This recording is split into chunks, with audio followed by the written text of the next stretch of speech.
I do sort of classify myself as a bit of a megalithic maniac, having dragged my family around countless numbers of stone circles, sometimes kicking and screaming. But it's been a deep interest for me for a very large chunk of my life. What I want to cover... is that nice and flashy? In the footsteps of the Dodman. The Dodman, if we can just have a look at it, apart from my name, is this works. I want to start to look at some of the concepts, the ideas of the surveying techniques in the Neolithic period, going slightly into the Bronze Age time as well. And here's a classic Dodman image, complete with staff and so forth. So I think it represents something of what I want to be covering anyway in this next talk. And I want to really begin by just looking at a discovery which I made more years ago than I care to remember almost. But I ought to just explain first that my background is sort of in town planning and architecture. And a very formative book of mine, which came to me in the early 70s, was John Michel's View Over Atlantis. And at the time I was living in the Cheltenham area, and being interested in maps, being interested in planning and all of these things, I got my maps out, and very soon they became totally obliterated with lines going in every direction. And, this was great stuff, but I wondered where on earth it was getting me. And then I started to go around and visit some of these places. And that was also very important because I began to recognize that certain places had a quality of energy which was different than others. So this is a crossing point of ley lines, crossing point of alignments in the landscape. Some had some definitive quality which was different. So I would start to draw nice circles around these points. And very slowly a sort of pattern began to emerge. And as I said, at the time I was based in Cheltenham, so I was looking at areas going up into the Cotswolds, Breedon Hill, and so forth. And that eventually led on to the discovery of this. And as you can see really here, we're not dealing with a straight line, we're dealing with a circle. So how did this come about? Just to pick up one or 2 points on this circle. First of all, we've got Avebury, key one here, another key point here called the Giant's Grave, but a number of sites, both relatively modern, if we're talking about churches, dated to 1100 or thereabouts, but also long barrows going back to probably 3,500 BC, big time span.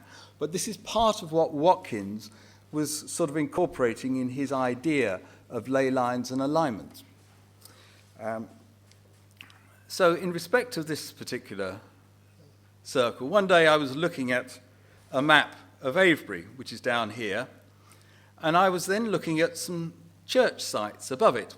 So I'd get out my ruler, try to draw nice straight lines between them, couldn't get anywhere, and the more I looked at it, the more I began to think, that's curious, it looks as though it might be on the arc of a circle. And at the time, I'd sort of, in working through some of my discoveries, realized that there was a unit of measure of about 6 miles, which seemed to occur with some frequency. So I got a sheet of tracing paper, drew the circle on the tracing paper, and plonked it down on the map.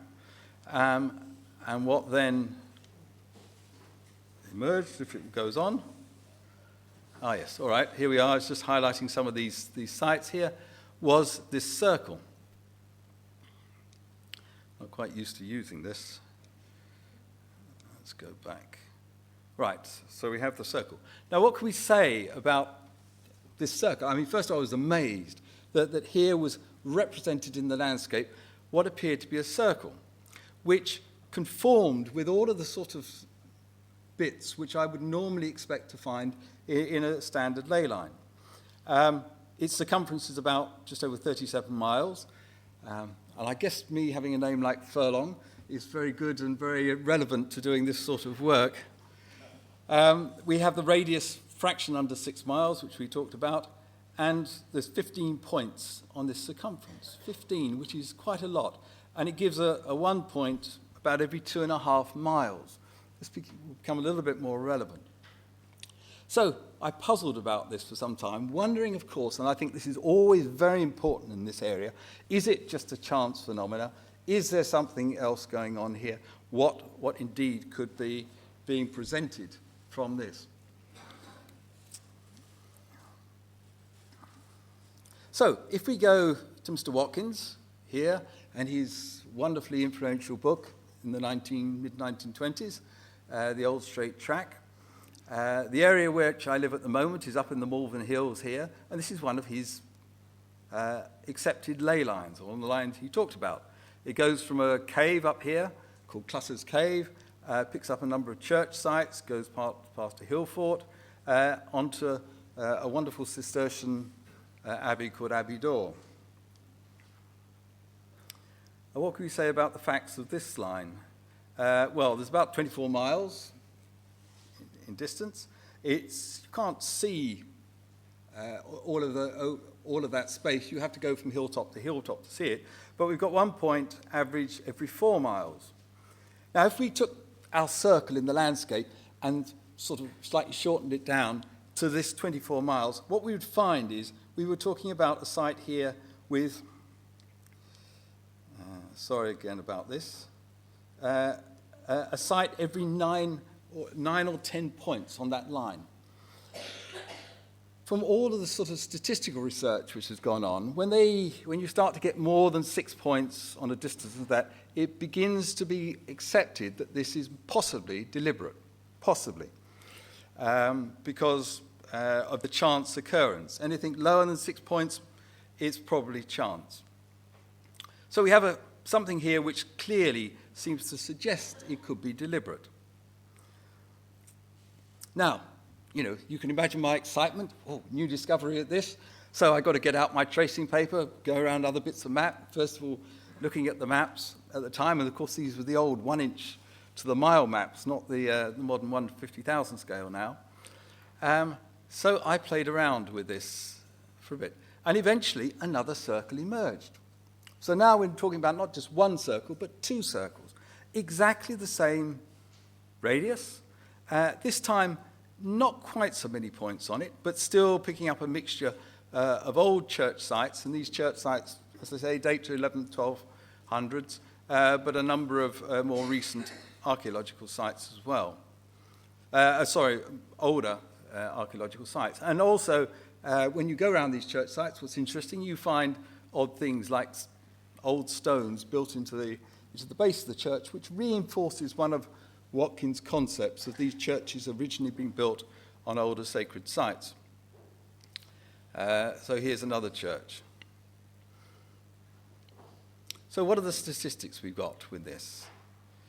So the Marlborough Downs West Circle, same size, same radius, 12 points on the circumference, 1 point every 3.12 miles, and this would, in effect, with our Avebury alignment, mean that we were talking about 7 or 8 points.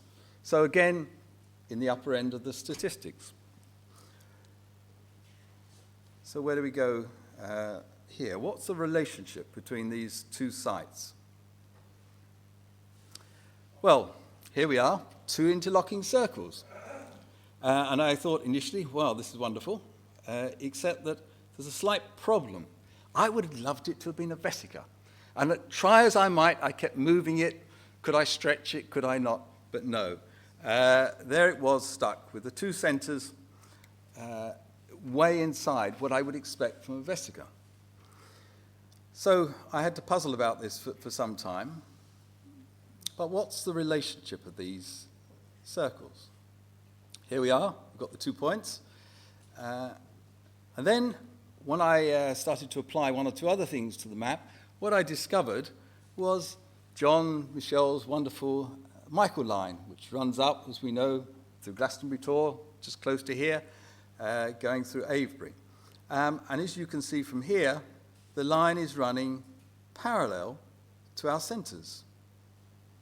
So again, this starts to be intriguing. It starts to make me think there has to be a relationship between these 2 areas.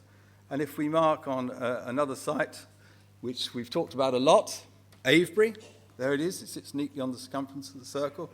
And on the other side, we've got Ogbourne St George. So a picture slowly started to build up. And I'm presenting this to you in a fairly quick way, but as you can imagine, from my point of view, this was me working at it, thinking about it, meditating on it, trying to understand what could be going on here. And for quite a long period of time, I could not get any further than this.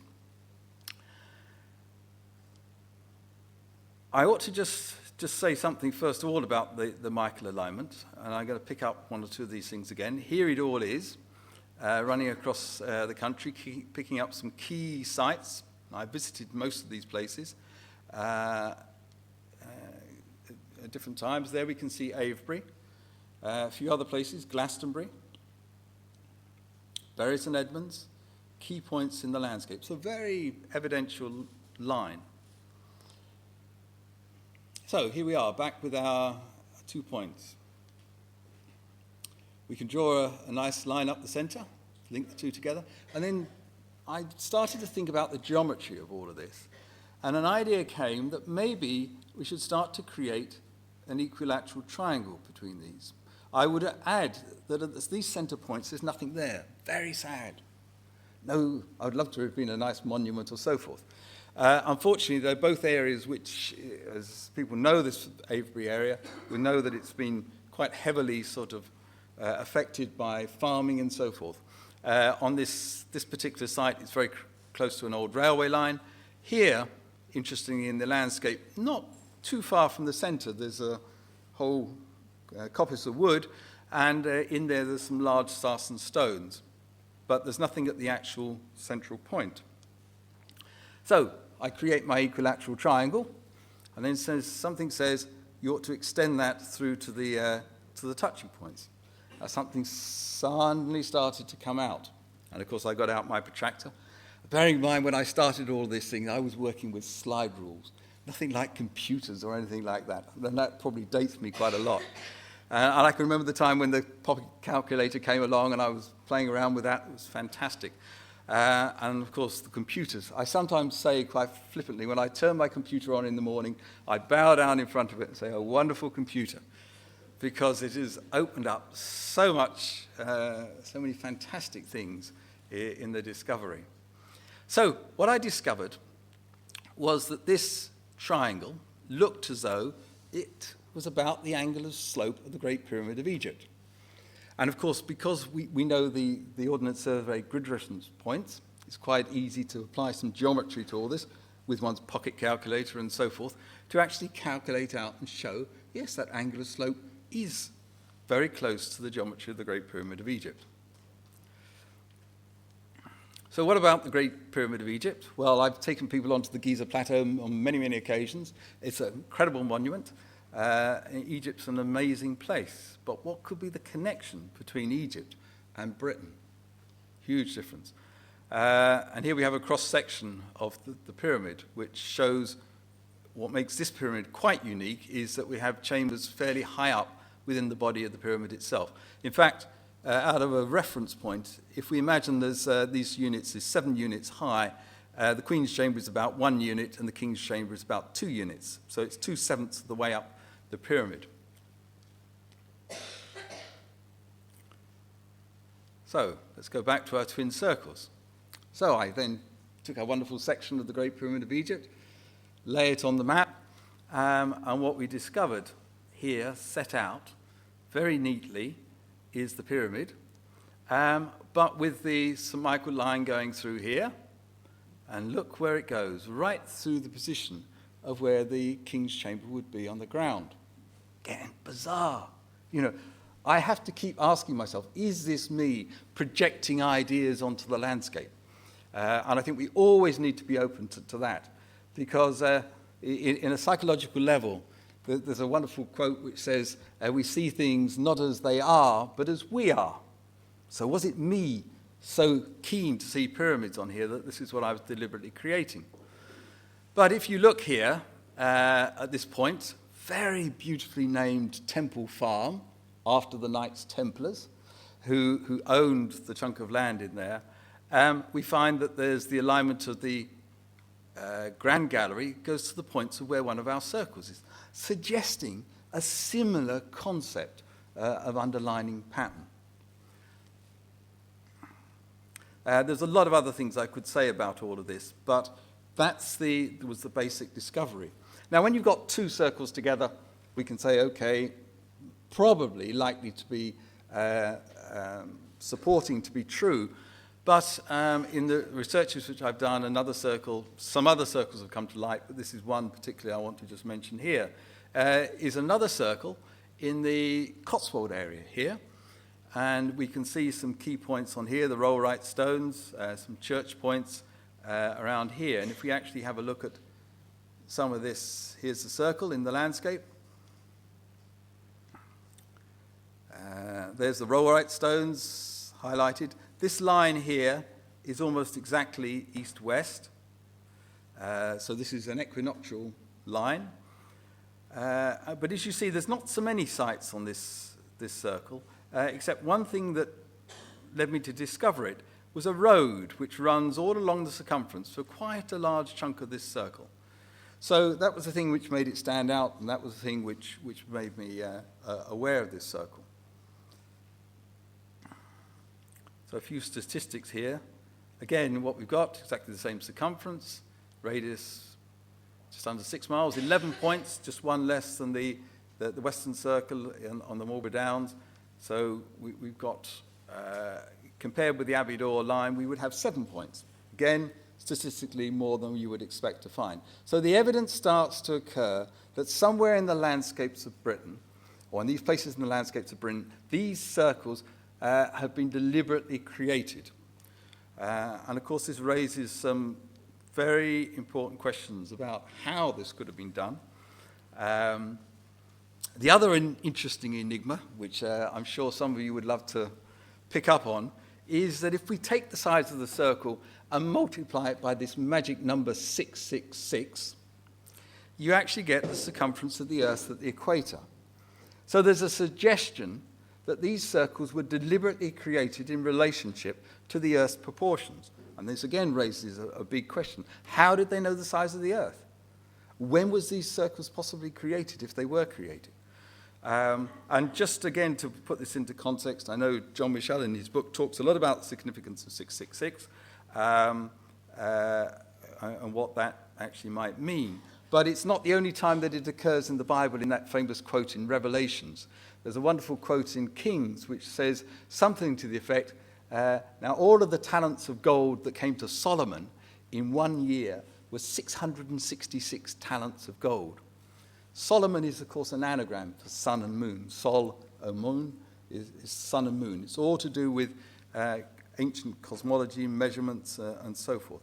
And, of course, for me to find myself in here as well, when I measured the circumference in furlongs, what did I find? That there was a... Whoops, I've gone back. I keep doing this. Apologies about this. If I measured myself in here, there's 300 furlongs in the circumference of the circle. Indeed, the furlong measure would appear to be relating to the Earth's proportions. So, a number of things which came out of all of this.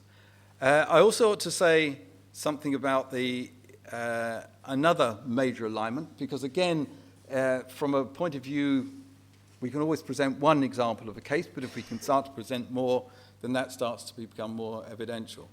So I just thought I'd put in here another major alignment, which I think is relevant. It's been sort of touched on over this weekend.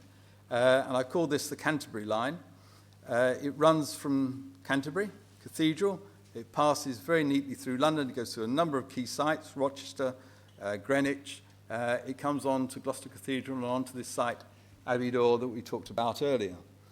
And if you look at London place there, it runs very neatly through London. In fact, when you plot this line out, it goes from Canterbury, not quite through the Houses of Parliament, more through Downing Street. So I can imagine Gordon Brown sat there in his offices and the Archbishop is sending out his prayers and it's going straight up along the line, causing him to become incredibly together and wise and everything else. Is there a joke in there somewhere? Anyway, there is evidence, and one could go on, and I have done in all of this, just looking at possible patterns which link up lots of key sites in the landscape. And they conform to the similar types of statistics that one could see represented in the Michael line. Again, I have to come back saying, am I projecting this onto the landscape? But from my perspective, it's beginning to suggest to me some form of coherent planning at quite a large level in relationship to the linking of these sites together. We can ask why, but at this stage, let's just see from what's there. So, the problems and challenges of all of this. First of all, as I've said, could these just be coincidence? Or is there some suggestion that these patterns here have been deliberate? Secondly, in us analysing them, are the criteria valid?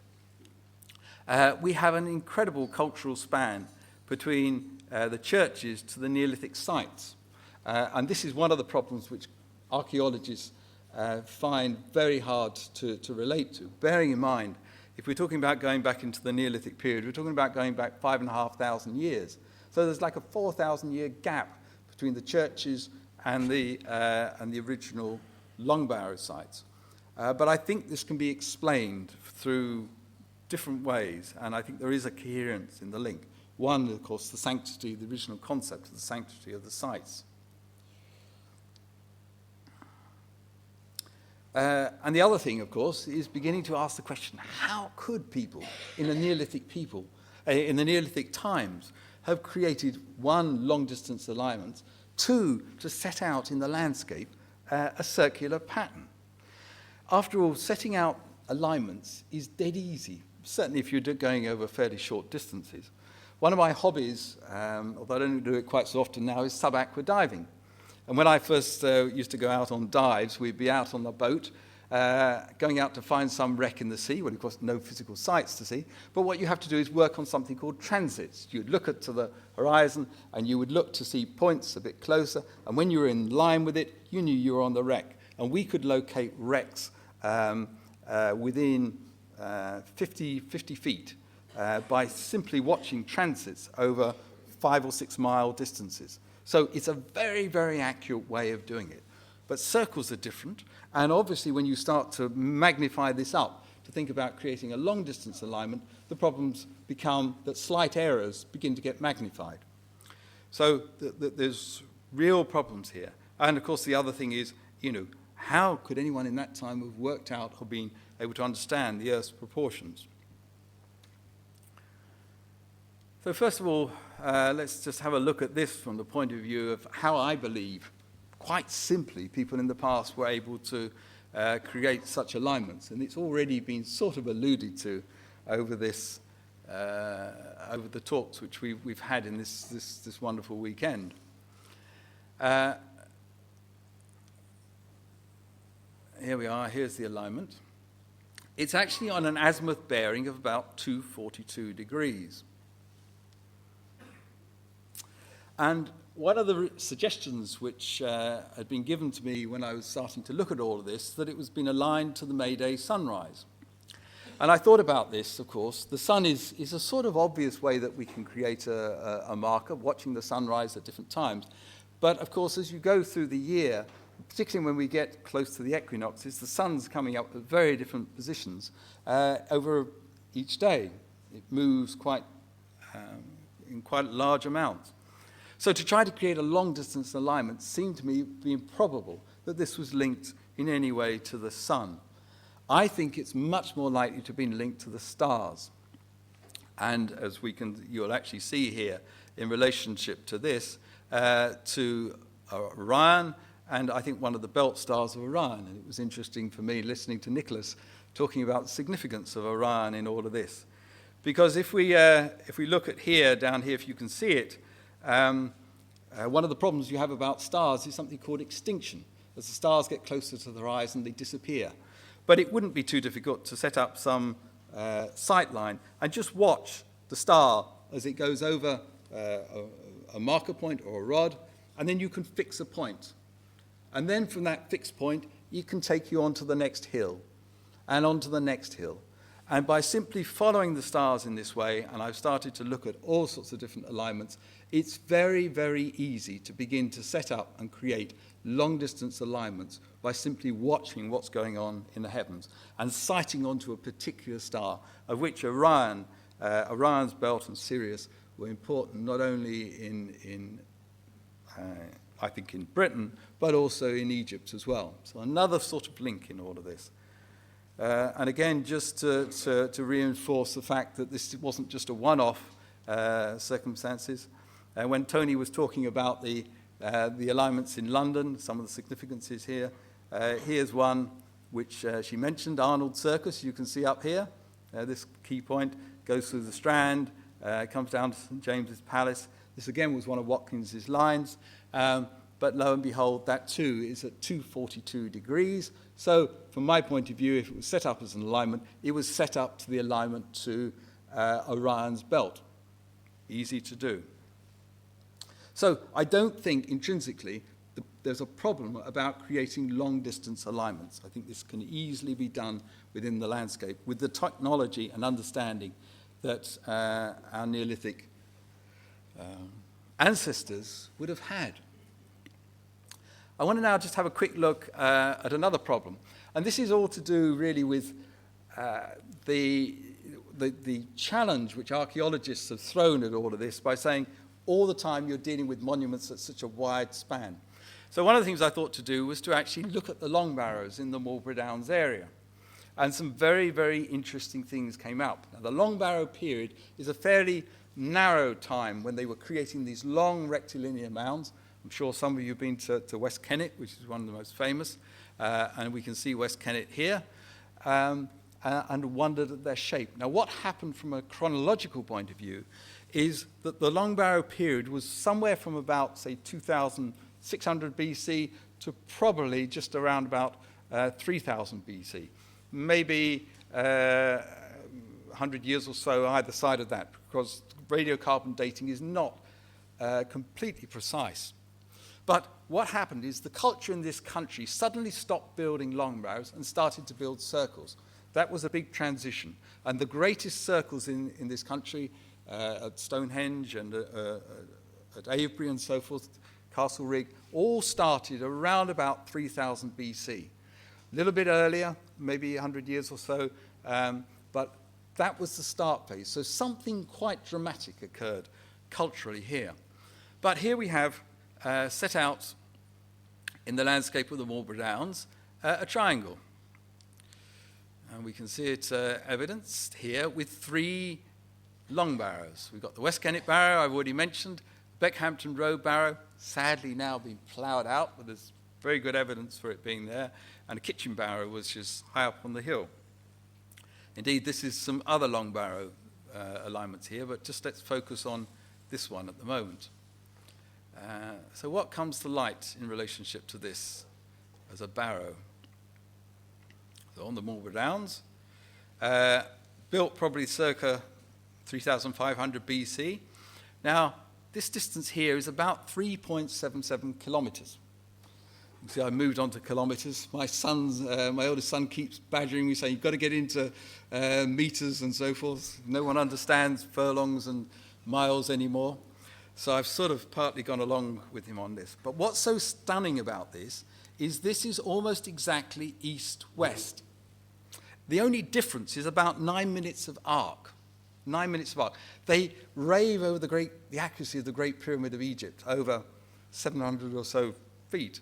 But here we are talking about 3 kilometres, accurate to within 9 minutes of arc, which is extraordinarily accurate. And this distance is, this alignment is almost exactly north-south. Well, a long barrow can be up to 100 yards long, 100 metres long. So I can slightly move the key point where I measure from. But it again, I would say, is a right-angled triangle set out in the landscape. And what's interesting about this particular triangle is that if we take the ratio of it all, then it absolutely conforms to the same geometry as we find in the Great Pyramid of Egypt, the same ratio of height to base. So here we are talking about, in the landscape of Britain, set out with these three monuments, again to the cardinal points, and again at the same ratios we would find in the Great Pyramid of Egypt, at a time of around about 3,500 BC, which is 1,000 years prior to the building of the Great Pyramid of Egypt, if you accept the orthodox view that they were built around about 2,500 BC. So, more evidence to support this. But what's so special about this particular triangle? Why could it have been important in Neolithic times? I think this then again raises some very interesting concepts and ideas to get into the mind of why this would have occurred. Here we have it. Now, what's interesting in this, it's on a ratio of 14 units to 11 units. 14 to 11. Keep thinking, 14 to 11. So if our height is 14 units and our base is 11 units, what we find is, very, very neatly, is the distance round this circle. If I was to imagine this was the diameter of a circle, the distance round this circle exactly equals the distance round a square. So it's a very, very simple way of actually working out the distances, the circumferences of circles. So you can begin to see why it could have a value to a simple, or people, not necessarily simple, but a people who are interested in ratios and proportions. So, ratio 14 to 11. Now, something else quite amazing begins to occur in all of this. And I've put this up here. First of all, just to make this clear, we're basing this on pi being 22 over 7. And so the distance around the circle is 22 over 7 times 14. So pi d, pi diameter, gives 44. And if this is 11, 4 11s are 44. So the distance round is the same, 44 units. Doesn't matter what units you use at this stage. But something quite curious occurs in all of this, is that there's a relationship between the megalithic yard and imperial yard. Again, we're getting into nice measurements. And this ratio is a ratio of 11 to 10. So I thought about this and thought, well, of course, if that's 11 megalithic yards, it had to be 10 imperial yards. And then I thought, wait a minute, that's 30 feet, 360 inches. And I began to think then, 360. What's this telling me? Well, what you actually begin to think of immediately is 360 degrees, the number of degrees in a circle. And there's another interesting link between Britain and Egypt in relationship to this, is that in Egypt they have the royal cubit, and in the royal cubit they have 7 hands. So the hand measure is part of their measuring system. And the hand is about 4 inches.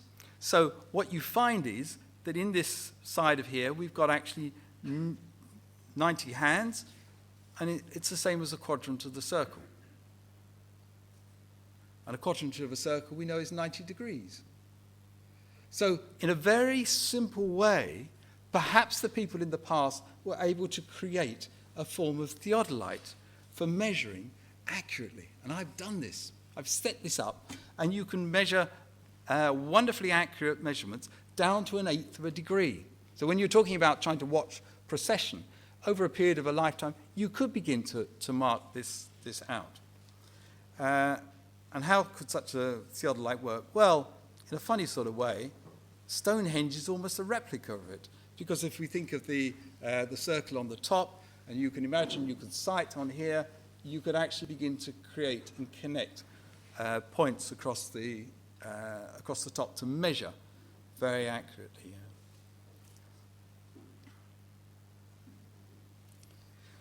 So we now come on to begin to think about how could one set out a circle? Again, as I've talked about, you would think at one level it would be this would almost be impossible to do. And I used to think initially maybe it's a question of people going along with their dowsing rods, walking across here, suddenly the rods cross, and you think here we got a nice key major point.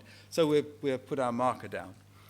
But one of the curious things about these circles, if you take this particular circle and plant it down over the circle adjoining it and turn it through exactly 45 degrees, a number of the key points actually begin to link up and measure up, which suggests to me that these people were actually measuring out and setting these patterns out in the landscape. Well, of course, a circle is made up of a series of points. There's no one there with a long piece of string who's gone and stood at the center and said, okay, let's try and create this out. It's quite difficult to see across the circle. Indeed, if you stand here at the East Kennet Long Barrow, you can just about make out the line of part of it on this side. So these are major patterns in the landscape. But in thinking about it, it seems to me that the most likely thing they did was to work with a series of triangulations, sort of the way which we do surveying today, but again, working with fairly simple ratios and numbers, so that by setting out a series of these particular triangles, they could in fact fix points within the landscape. But in order to do this, you would have to have a model, of course. You can't just do it off the top of your head. There would require a lot of planning in relationship to this. So let's just have a look at another circle here. What are the ratios that this one's based upon? Well, if we actually look at it, we've got 90 degree, 60, 30. Again, starting to recognize that you could very simply, by working with different ratios, begin to set out some of these patterns in the landscape.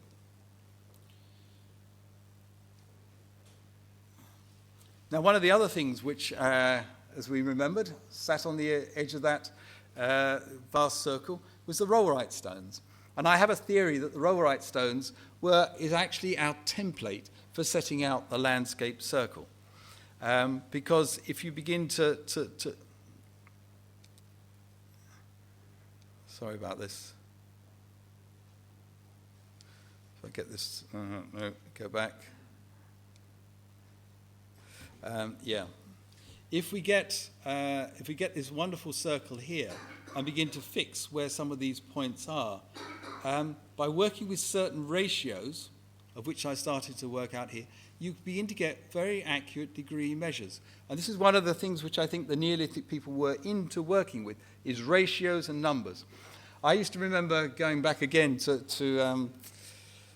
going back a few years now, it's disappeared out of this country, but going up hills, you'd be driving along the car, you come to the hill, it'd say this is a 1 in 6 hill, or a 1 in 8 hill, or a 1 in 7 hill. Now they talk about percentages, and I don't really understand percentages, but I do understand the idea of 1 and 6. It gives a sort of slope.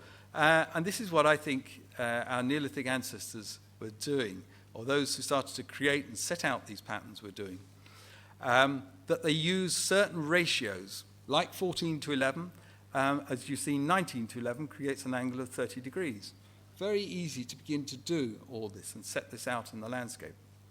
And just I should have said in relationship to the timing of that Michael line, if we take Mintaka as being the key point when that alignment was set up, we're talking about somewhere around about 2800 BC, which is contemporary with a lot of all of this sort of megalithic survey work. Here's a picture of the rollright stones, and when I was at the Lay Hunters Moot last weekend, we actually visited and had a chance to experience something of these places.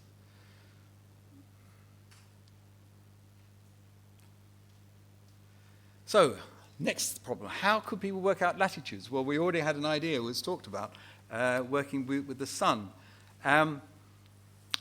It's very easy, measuring shadows. What you find is, of course, is the midwinter sun casts a very long shadow. And we can see that measured here. If you're looking at an equinoctial sun or a midsummer sun, the shadow becomes much shorter. So as long as I know my east, north-south direction, I could actually measure the shadows of the day and know where we are in relationship to a calendar. One could also mark special festival days.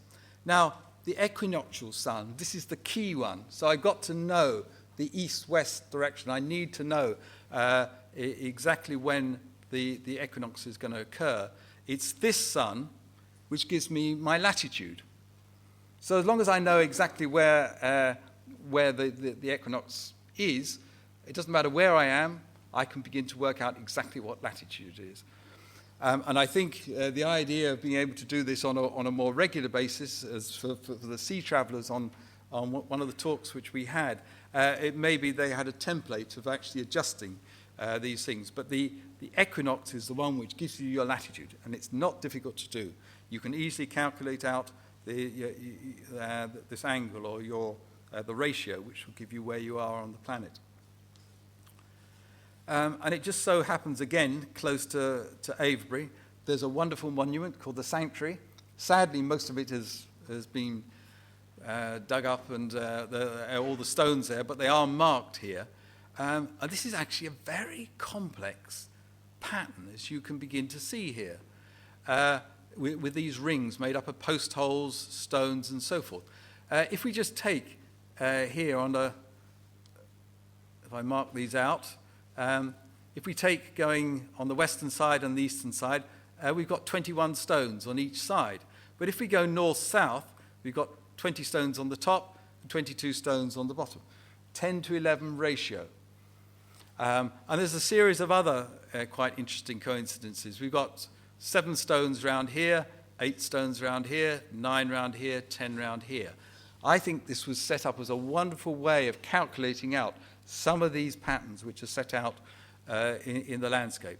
And of course, a post in the middle here, watching what was going on with the sun at noon would cast a shadow, and depending on how long that shadow was, if it reached the edge of the circumference, you would know it was midwinter, and as it slowly shortened itself back, you could plot exactly where you are in the seasons. Very, very easy to do, doing it with fairly simple basic equipment.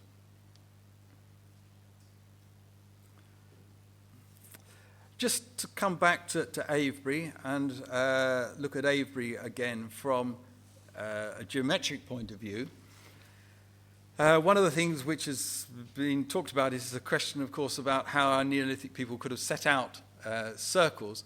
And the idea with Avebury, which archaeologists sometimes throw out, is, well, they were never very good at creating a circle. And as you can see here, if this is the real circle, then they were quite way out at these points. But the fact that they could create all of these stones here beautifully along the circumference of the circle for nearly a whole quadrant suggests to me that they were quite capable of creating circles. And if they chose to change some of these lines, they were doing it for some deliberate purposes. And here's some of the geometric lines we can begin to project onto Avebury. And I was very interested in what Nicholas was saying about the connection with the stars and the way in which this could be used again as another level of sanctuary, combining many functions, and not least of which was understanding our relationship or early man's relationship to the stars. And one of the obvious bits in relationship to all of this is that there was a big stone here called the obelisk, and it's fairly obvious when you look at this that the alignment here is on an exact east-west line. So my guess is, again, this was a very good way of being able to know exactly when the equinoxes were, because the sun coming up would hit the obelisk and cast a long shadow. And it's very interesting, the use of shadows and light. Going back a few years now, I happen to be up at a stone circle in Ireland, southern Ireland, called the Drombeg Circle. And we happened to arrive at this Drombeg Circle round about the equinox, so it was about 21st of September, and it was getting fairly close to sunset.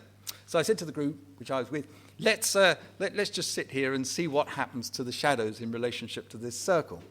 And as we watched, as the sun going down, so the shadows started to lengthen, and a shadow from one of the stones went slowly across the whole of the circle and eventually just touched the bottom of a stone opposite before the sun disappeared. And at the time, they were making big stress in this circle that this was aligned to the midwinter sunset.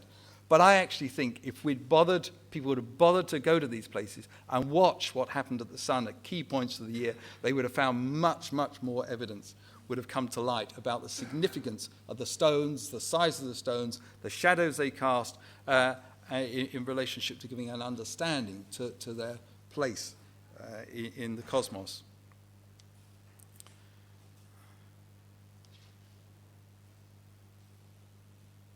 So I actually thought I'd finish all of this by just taking a little jump into another whole culture, and I will only be a few more minutes because I promised to finish about 1:45, to just go and have a look at a discovery which we made last year at Hatshepsut's temple in Egypt. This is dated to about 1450 BC.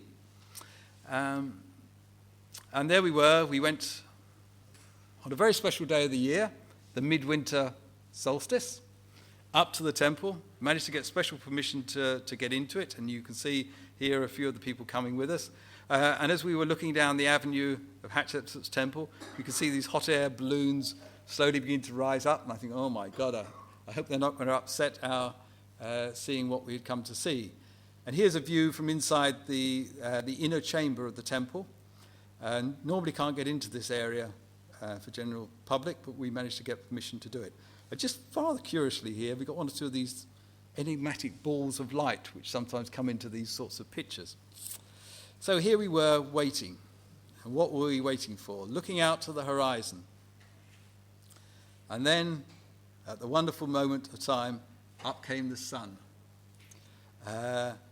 Absolutely in line with the inner doorway of the temple. So Hatshepsut's temple is aligned to the midwinter sunrise. And here again we've got an incredible interest in the culture, because a lot more evidence now is coming out into Egypt. And this is one of the things about textual information, which is important, is that many of the major temples of Egypt are aligned to the midwinter sunrise. It's not just the Karnak temple. Here is a beautiful, magnificent temple at Hatshepsut's temple, which too is aligned to the midwinter sunrise. And originally, instead of a statue of an individual stood here, there would have been a wonderful statue of Amun-Ra, perhaps sat or stood, and the midwinter sun would have cast this wonderful red light, golden light, onto the statue at this key point of the year. So there is a sense of a continuity, a concept of idea. One of the problems about Egypt is that there's very little textual information to support this. This is why when we went to that site, we were the only people there. Egyptologists were not there because none of the texts that actually said to them, go to Hatshepsut's temple and you will see this midwinter sunrise.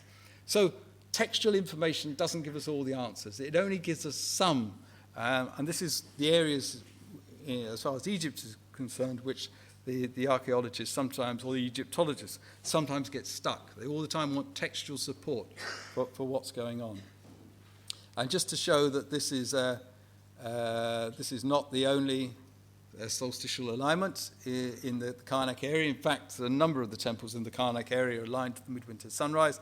Here is Karnak temple itself, and as you can see, the sun is coming up beautifully, right in line with the main axis of the temple. So from my point of view, one of the things which I have to ask myself in relationship to all of this is, if we look at Britain, we have a whole concept of an idea of landscape planning, setting out in the landscape certain patterns. Why would people do this? I cannot believe that this is done simply for egotistical purposes. There had to be something deeply spiritual and meaningful in relationship to these places. It's very interesting if we go back to the Avebury area. This is an area which is extensively represented every year with the crop circles coming out. But I happen to believe that there was a way of encoding into the landscape spiritual concepts, spiritual energies. And this was done not just in places like Avebury, but extending out over the whole of that region. Indeed, maybe there's chunks of Britain which connect in with this, and perhaps as a concept we could extend it out into other areas of the world as well. I've just recently come back from Malta, and it's certainly my belief that we need to begin to get back to that feeling of the sacredness within the land and honouring the land in the way that I think certainly took place many thousands of years ago. And just to finish, so this was the book which I wrote, which talked about the more technical aspects of the Marlborough Downs discoveries. And this is a book which I've done more recently, which is more looking at the more spiritual aspects of what could be there located within the landscape and hidden in the landscape. And I think now I think it's my time to finish. So I'd like to thank you all for being such a wonderfully attentive audience. And as I've said, I really appreciated being able to share some of this information with you. So thank you.